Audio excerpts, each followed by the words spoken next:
Deep in the heart of the Milky Way, nestled among the swirling arms of the galaxy, stood the magnificent Grand Hall of the Galactic Council. The massive crystalline structure floated in space, its translucent walls shimmering with the light of countless stars.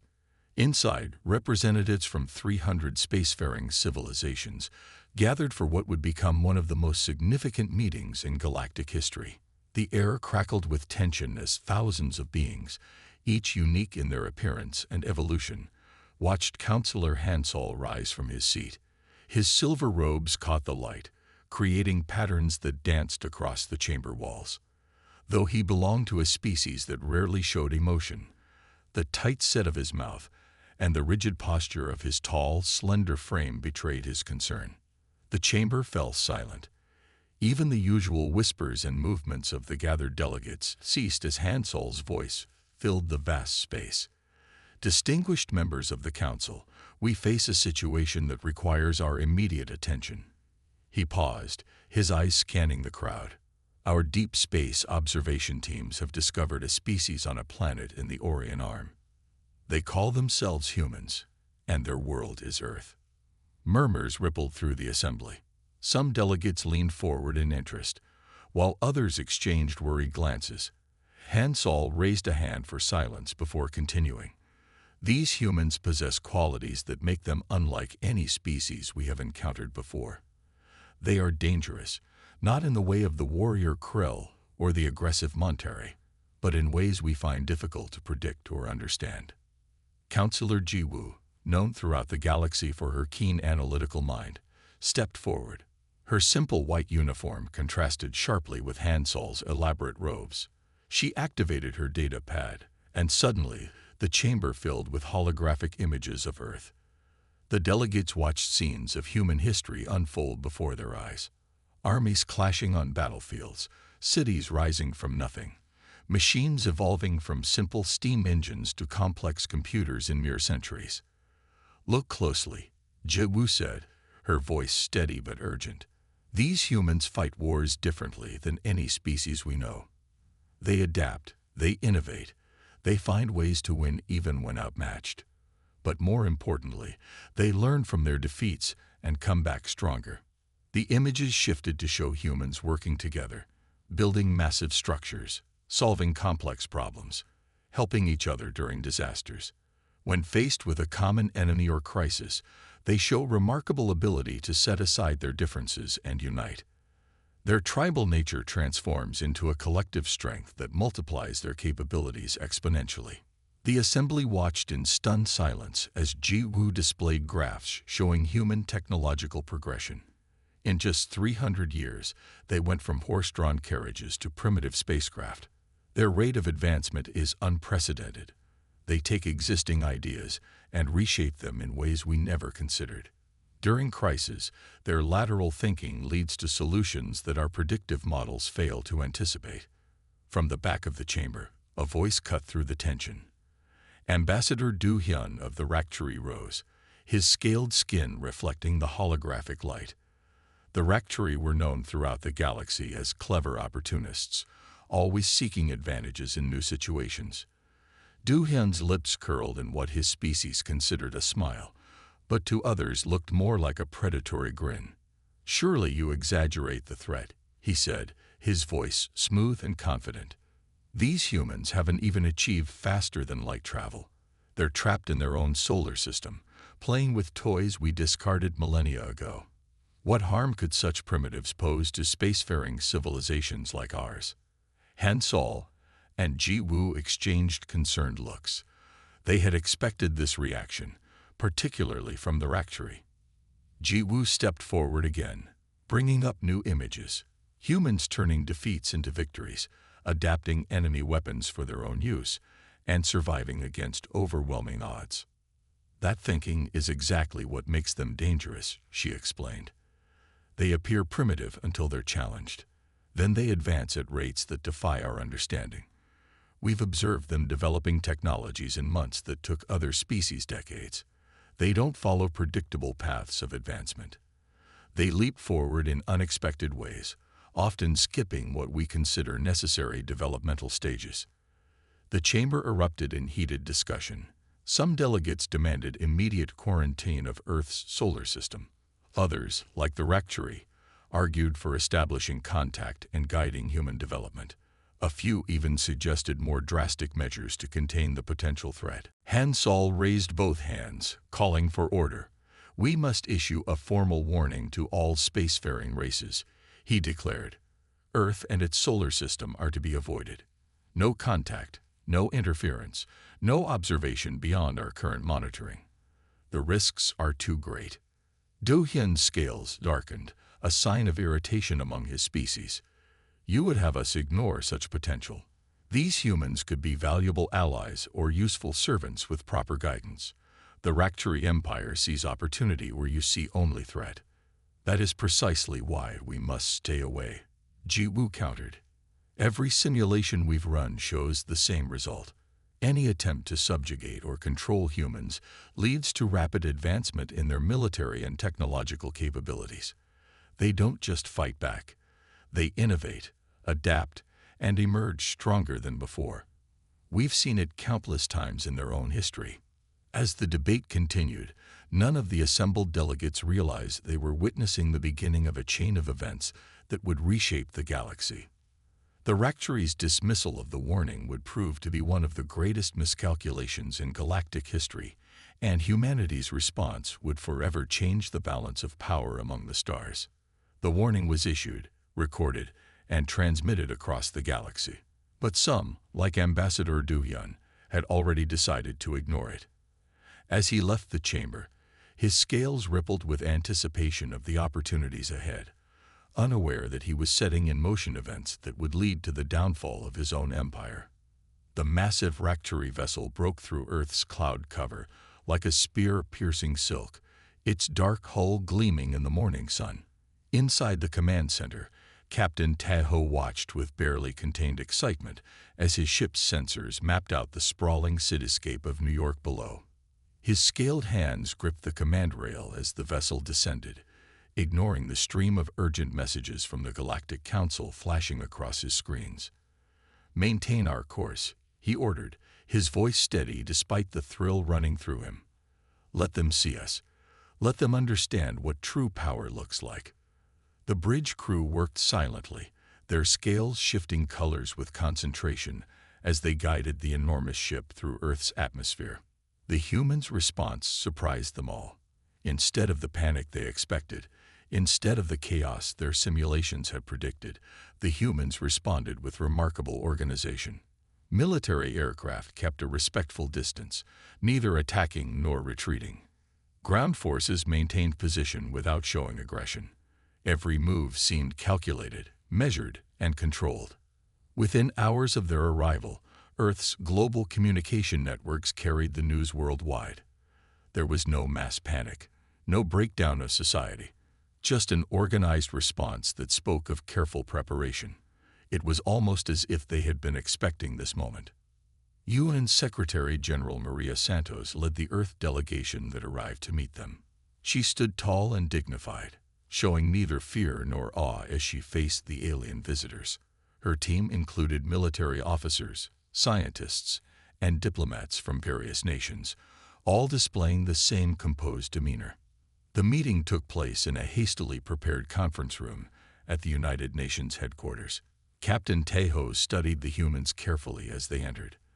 Their calm demeanor bothered him slightly. It didn't match any of the predicted responses in the Rakhtari cultural database. "Welcome to Earth," Santos said, her voice clear and confident. "We've been wondering when someone would finally make contact." Tae-ho's scales rippled with surprise. "You were expecting us." "We've been watching the skies for centuries," Santos replied with a slight smile. "We knew we weren't alone. It was only a matter of time." The initial discussions proceeded smoothly, too smoothly, thought Security Chief Min Seo as she observed from her position near the wall. While Captain Tae-ho spoke of friendship and technological exchange, Min Seo watched the humans' reactions. She noticed how their questions, though politely phrased, always seemed to circle back to specific topics: Rakhtari technology, their resource management, their manufacturing capabilities. Your species shows great promise, Taiho declared grandly during the third hour of talks. We can offer you technological advancement beyond your dreams. Imagine your cities reaching to the stars, your diseases conquered, your energy concerns solved forever. Min Seo noticed how Santo's eyes narrowed slightly at these promises, though her smile never wavered. The security chief had spent years studying facial expressions of various species, and something in the human's response rang false. During a break in the talks, Min Seo observed the humans when they thought no one was watching. They spoke in whispers, made quick calls on their communication devices, and constantly took notes. Their questions, while appearing casual, seemed designed to probe for weaknesses, to understand Rakhturi capabilities and limitations. Captain, Min Seo reported privately to Taiho, something isn't right. They're too prepared, too controlled. This isn't first contact behavior. This is diplomatic warfare. But Taiho dismissed her concerns with a wave of his hand. You're being paranoid, Min Seo. Look at their technology. They're centuries behind us. They're hardly a threat. As the day progressed, the humans continued to impress the Rakhturi delegation with their quick understanding and diplomatic skill. They readily agreed to preliminary trade discussions and cultural exchanges. But Min Seo couldn't shake her unease, especially when she caught glimpses of military personnel quietly moving equipment in the background, or noticed how every human participant seemed to have multiple roles and backup plans. By sunset, as the Rakhturi prepared to return to their ship, preliminary agreements had been drawn up. The humans had agreed to everything. Almost too easily, Min Seo thought. They had accepted Rakhturi superiority without question, agreed to technological exchange programs, and welcomed the idea of Rakhturi advisors in their governments. As they departed, Min Seo looked back at the New York skyline. In the gathering darkness, she noticed something odd. Lights moving in patterns that seemed too organized for random city traffic. It was as if the entire city was coordinating something, preparing for something. But when she tried one final time to voice her concerns, Captain Taiho just laughed. The council was wrong about them, he said confidently. These humans aren't dangerous. They're perfect. Perfect for our needs. Min Seo remained silent, but she couldn't help wondering who was really perfect for whose needs. As their ship rose into the darkening sky, she watched the city lights below, now certain that the humans were playing a game whose rules the Rakhturi didn't yet understand. Intelligence Officer Yuna sat in her dimly lit office deep within the United Nations Special Technologies Division, her eyes fixed on the screen before her. For 6 months, she had been part of the team monitoring Rakhturi communications, and tonight her persistence had finally paid off. The encryption that had protected the aliens' transmissions had revealed its secrets. As she read through the decoded messages, her hands began to shake. The Rakhturi's true intentions lay bare before her, detailed plans for Earth's systematic exploitation. Their seemingly generous technology exchanges were designed to create dependencies. Their trade agreements were calculated to drain Earth's resources. Every diplomatic gesture had been a carefully planned step toward humanity's eventual subjugation. Begin recording. She spoke softly to her computer. Timestamp 300 hours. Project Watchdog has confirmed hostile intent. Initiating Protocol 7. Across the globe, hidden facilities hummed with activity. In underground laboratories and secret research centers, human scientists had been working tirelessly since the day the Rakhturi arrived. Dr. Sung Min's team in Seoul had made particularly impressive progress, not just understanding the alien technology, but improving upon it. Sung Min stood in his lab, surrounded by dismantled Rakhturi devices. What had started as careful study had evolved into innovation. His team hadn't just copied the alien technology. They had found ways to make it better, more efficient, more powerful. The Rakhturi's arrogance had led them to share simplified versions of their technology, never suspecting that humans would be capable of understanding the underlying principles. Look at this, he explained to the emergency council gathered on secure video feeds. He held up what appeared to be a Rakhturi energy cell. They gave us their basic power technology. What they don't know is that we've already improved its efficiency by 300%. The council members leaned forward in their screens, representing leaders from every major nation. They had been preparing for this moment since first contact, their outward cooperation with the Rakshari masking the coordinated effort to protect Earth's interests. "How long until they realize what we've done?" asked the Chinese representative. Sung Min smiled grimly. "They won't. Their sensors can only detect their own technology signatures. Our modifications are invisible to them. We've been running our improved versions right under their noses for months." Yuna shared her latest decrypted findings. The Rakshari plan to begin their resource extraction within weeks, using their technology to locate and mine Earth's rarest minerals. They expected no resistance, believing humans were too dependent on their gifts to object. "They think we're children playing with toys we barely understand," Yuna explained. "Their messages show complete confidence in their superiority. They don't realize we've been 3 steps ahead of them since day one." The council reviewed the emergency response plans they had developed months ago. Every nation had played its part, appearing grateful and somewhat naive, while secretly preparing for this moment. Military forces had been modernized with hybrid human Rakshari technology. Defense systems had been upgraded with innovations the aliens couldn't detect. The Rakshari ambassador is scheduled to present their expanded trade agreement tomorrow, the American representative noted. "Should we continue the charade?" "Yes," Sung Min advised. "Let them think their plan is working. Meanwhile, my team has developed something they never expected." He held up another device, smaller than his palm. "This can shut down their ship's primary systems. They thought they were teaching us basic mechanics. Instead, we learned enough about their technology to find its weaknesses." As the meeting continued, Yuna received another decoded transmission. The Rakshari were congratulating themselves on their successful manipulation of humanity.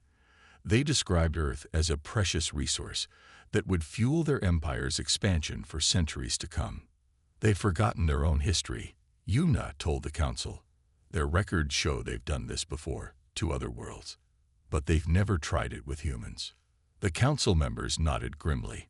Humanity's paranoia, its constant preparation for worst-case scenarios, had turned out to be its greatest strength. While the Rakshari saw only a young, naive species eager to learn, humans had been analyzing, adapting, and preparing for this moment. As dawn broke over Earth's cities, the Rakshari ships in orbit continued their patrol, their crews confident in their superiority. Below them, humanity quietly readied itself for the coming confrontation. In labs and bases around the world, improved versions of Rakshari technology were being installed in human vessels. Defense systems were being upgraded with innovations the aliens had never imagined. The game of deception was nearly over, but only one side knew it. As Sung Min had said, with a hint of pride in his voice, "They think we're copying their homework. They don't realize we've already graduated to teaching the class."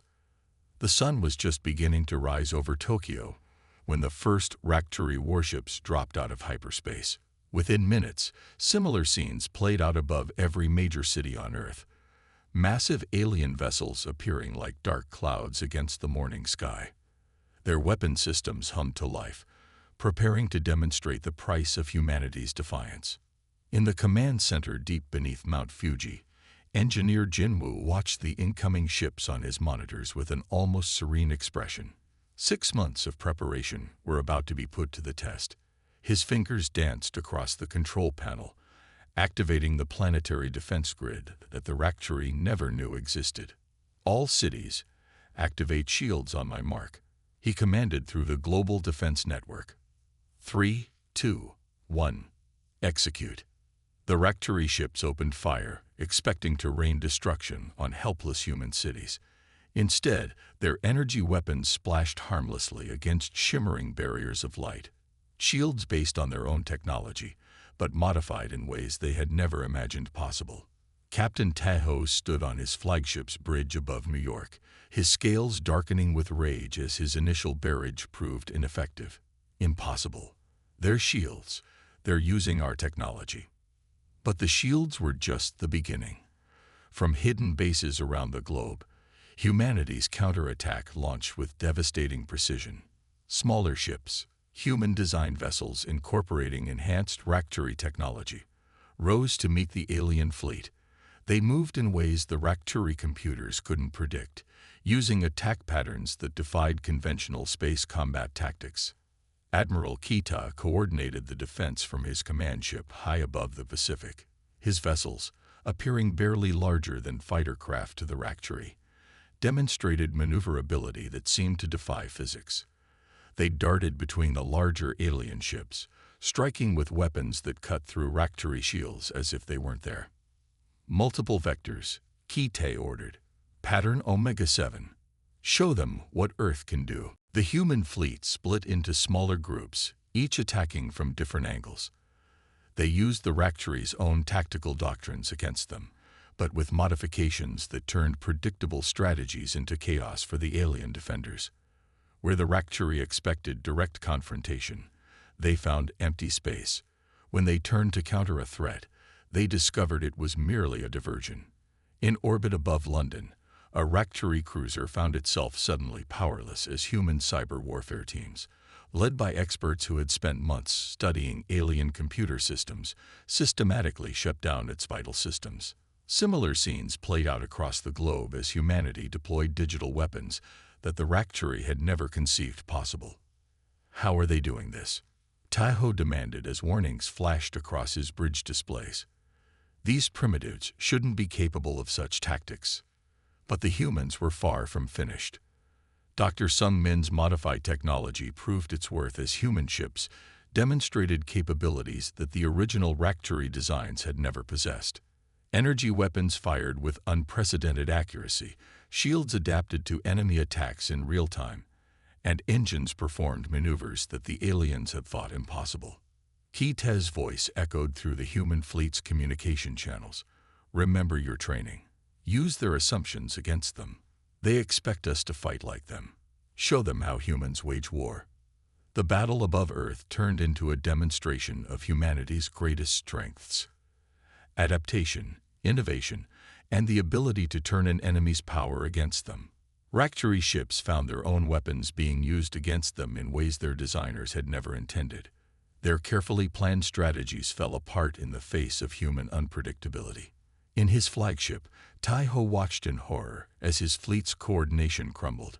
Human ships seemed to appear from nowhere, strike with devastating effect, and vanish before his gunners could respond. His own vessel's systems began to fail one by one, disabled by cyber attacks that bypassed every security measure. "This is not possible," he muttered as his bridge grew dark. "They were primitives. We gave them simple toys." "No," came a voice over his failing communication system. It was Jinwoo, speaking directly to the Rakhturi command channel. "You gave us inspiration. We did the rest ourselves." As the sun rose fully over Earth's cities, the battle's outcome was already clear. The Rakhturi fleet, which had arrived expecting an easy victory, found itself outmaneuvered, outfought, and overwhelmed by the very species they had planned to subjugate. Humanity had not just learned from their would-be conquerors, they had surpassed them. The defining moment came when Kita's flagship executed a maneuver that Rakhturi tactical computers classified as impossible, emerging from a blind spot to disable Taiho's vessel with a single precise strike.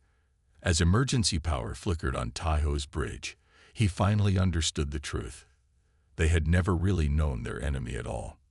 News of Earth's victory spread through the galaxy like a shockwave through space. In the great halls of the Galactic Council, representatives from hundreds of species gathered to watch recordings of the battle. They saw how a supposedly primitive race had not only defeated but thoroughly outmaneuvered one of the galaxy's most powerful military forces. Ambassador Haijin stood before the council, her composure unwavering as she addressed the assembled delegates. The same chamber that had once warned against human contact now listened intently to every word she spoke. "The Rakhturi thought they could exploit us as they have exploited so many others," she declared, her voice carrying across the vast hall. Instead, they learned what happens when humanity is threatened. But we're not here for revenge. We're here to offer something else: partnership. In the weeks that followed, representatives from worlds that had suffered under Rakhtari dominance approached Earth's delegation. They brought stories of exploitation, of resources stripped from their worlds, of technologies given and then used as chains of dependency. But they also brought something else: their own technologies, their own innovations, their own ways of solving problems. Commander Soo-hyun, who had helped coordinate Earth's defense, saw the potential immediately. In her orbital laboratory, she began working with scientists from a dozen different species. Where others saw incompatible systems, she saw opportunities for synthesis. "Look at this," she explained to a group of alien engineers, pointing to a holographic display. "Your power systems, combined with Zentarian field technology and our modifications to Rakhtari shields. Together, they create something entirely new." The aliens watched in amazement as she demonstrated. Technologies that had developed independently across the galaxy, when brought together with human innovation, produced capabilities that none of them had thought possible. Weapons became more precise, shields more resilient, engines more efficient. Word spread quickly through the galaxy's trading routes and diplomatic channels. Species that had long resigned themselves to Rakhtari dominance began to see hope. Earth's embassy became a hub of activity as more civilizations sought alliance with the humans who had done the impossible. The Rakhtari response was predictable. They launched another attack, this time targeting Earth's new allies. But they found themselves facing something unprecedented: a coalition fleet using hybrid technologies that their tactical computers couldn't even comprehend. Ships appearing to use primitive Zentarian designs suddenly demonstrated advanced Rakhtari capabilities. Vessels that should have been limited by Drachnid power constraints displayed energy outputs that defied their calculations. Every attempt to counter one technology was met with a combination of three others, working together in ways their designers had never imagined. "This is how humanity fights," Soo-hyun explained to her alien colleagues. "We take what works, improve what doesn't, and combine everything in ways no one expects.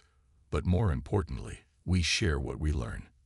In their arrogance, the Rakhtari had overlooked a fundamental aspect of human nature: the ability to unite diverse groups against a common threat. Earth's diplomatic corps, led by Hai-Jin, didn't just seek military allies.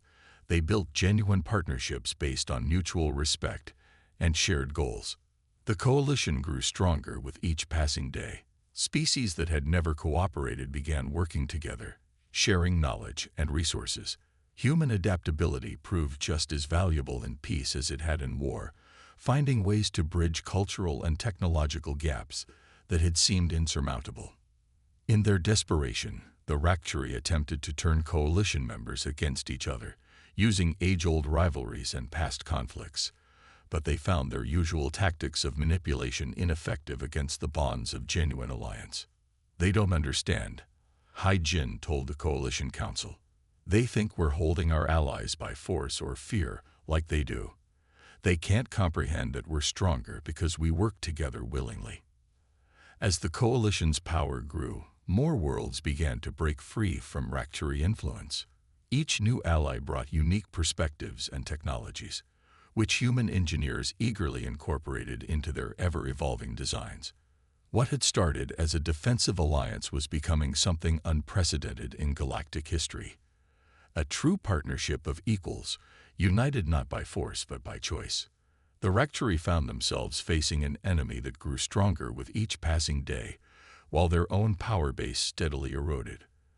Their once mighty empire, built on intimidation and technological superiority, was being undone not by force of arms alone, but by the power of cooperation and innovation. In the Galactic Council, those who had warned about humanity's potential watched with a mixture of vindication and concern. They had been right about human capabilities, but wrong about the form those capabilities would take. Humanity's greatest weapon wasn't their ability to fight, but their talent for bringing others together and making the whole greater than the sum of its parts. General Hejum stood at the holographic display table, his weathered face illuminated by the swirling map of Rakhtari space. Around him, commanders from 24 species watched as he outlined humanity's most ambitious military campaign yet. The Rakhtari expect us to fight like a traditional space power, he explained, his hands moving through the hologram to highlight key positions. They're preparing for large fleet battles, for sieges of their major systems. We won't give them what they expect.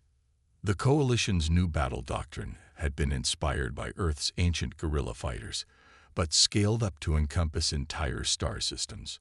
Small, fast attack groups would strike from hyperspace, targeting key infrastructure before disappearing again. The Rakhtari would never know where the next attack would come from. In the first demonstration of these tactics, a Coalition strike force appeared in the Rakhtari core system of Vega Prime. Before the defensive fleet could respond, human ships had already destroyed the main power relay station and vanished back into hyperspace. The entire operation took less than 15 minutes. Conventional wisdom says you can't win a galactic war with hit-and-run tactics, Hejum told his commanders. We're going to prove conventional wisdom wrong. The Coalition fleet broke into hundreds of small battle groups, each combining ships and crews from multiple species. Human captains worked alongside alien tactical officers, combining their different perspectives and technologies. What the Rakhtari saw as chaos was actually a carefully orchestrated dance of destruction. On the Rakhtari throne world, their military command was falling into disarray. Their mighty defense fleets sat idle, protecting important systems against major attacks that never came. Instead, they watched helplessly as their supply lines were cut, their communication networks disrupted, and their power infrastructure systematically dismantled. Find them, the Rakhtari High Command demanded. How can they keep disappearing like this? But Hejum's forces were already executing the next phase of their strategy. Coalition ships would emerge from hyperspace within a system's asteroid belt, using the natural cover to launch attacks. Sometimes they would appear in the corona of a star, their modified shields allowing them to strike from a direction no one thought possible. The psychological impact was devastating. Rakhtari commanders never knew where the next attack would come from.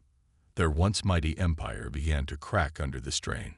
Subject worlds, seeing their oppressor's weakness, began to rise up.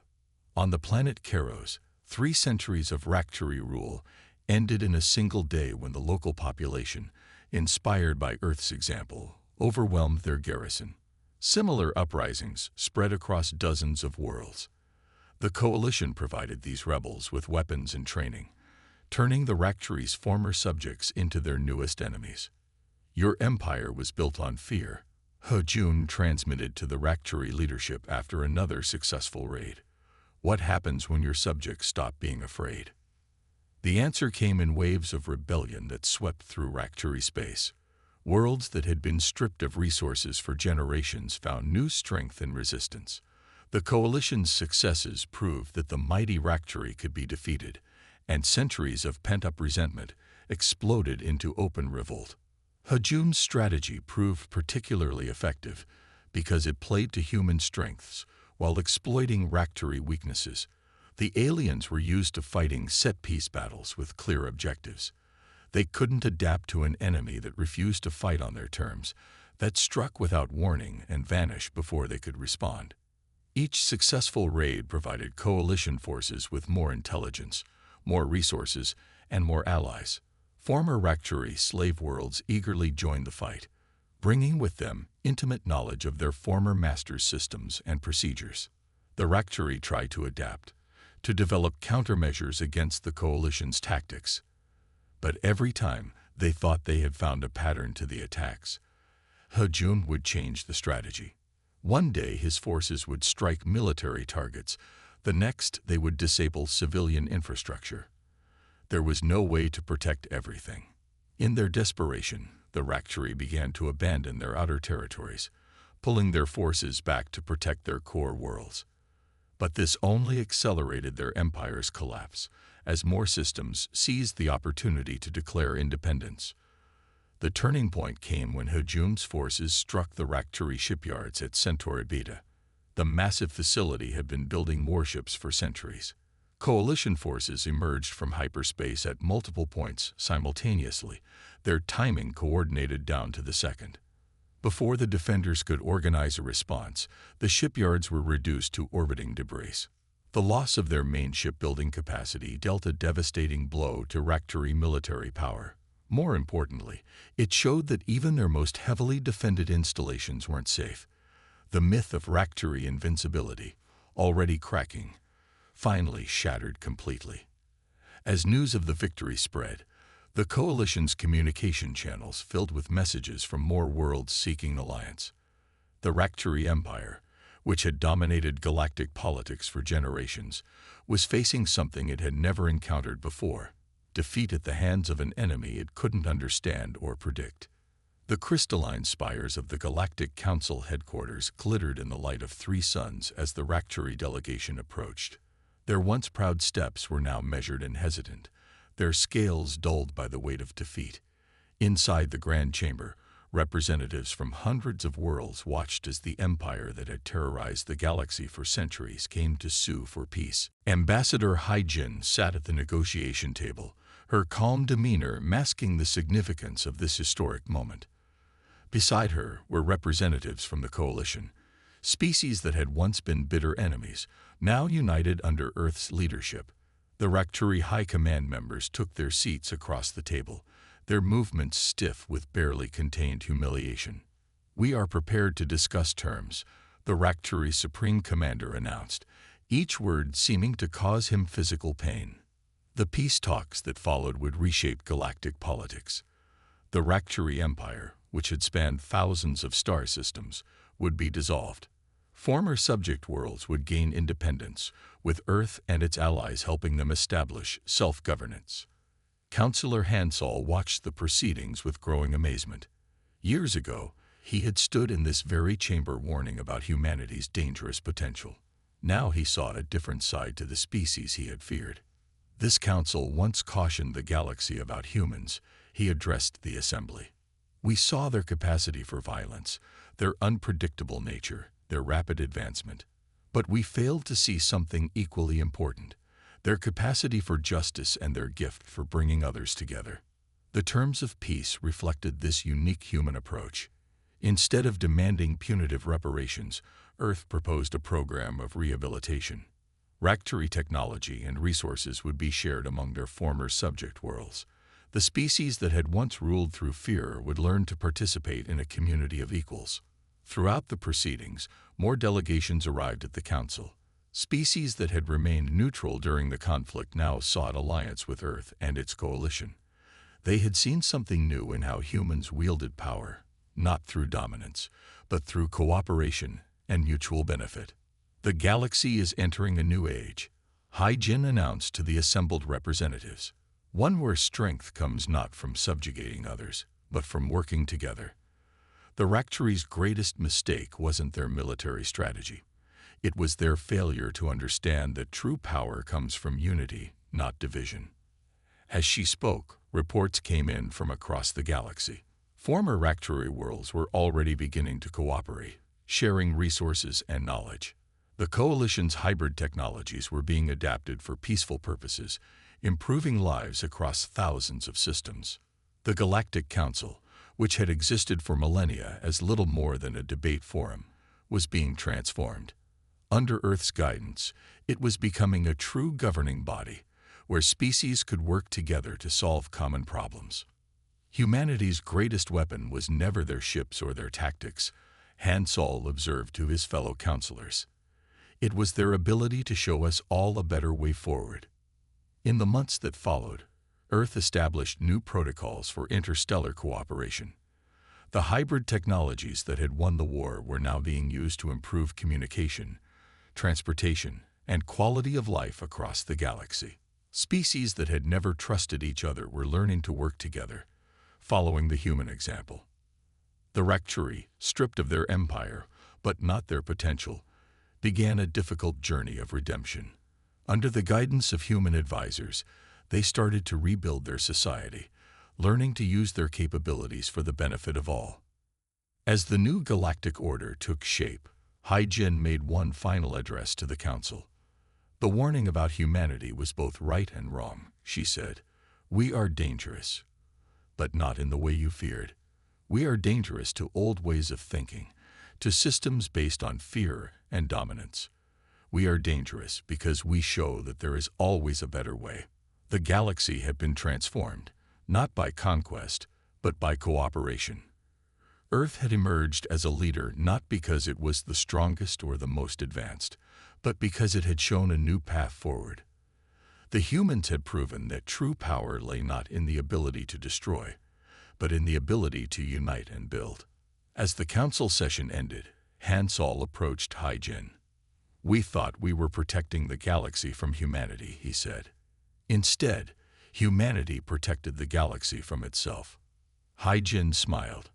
That's the thing about humans, she replied. We never do quite what you expect, but we always try to do what's right. And so began a new chapter in galactic history, where the species that had once been warned against became the one that showed the way forward. The humans had changed the galaxy not through force of arms, but through the power of cooperation and hope.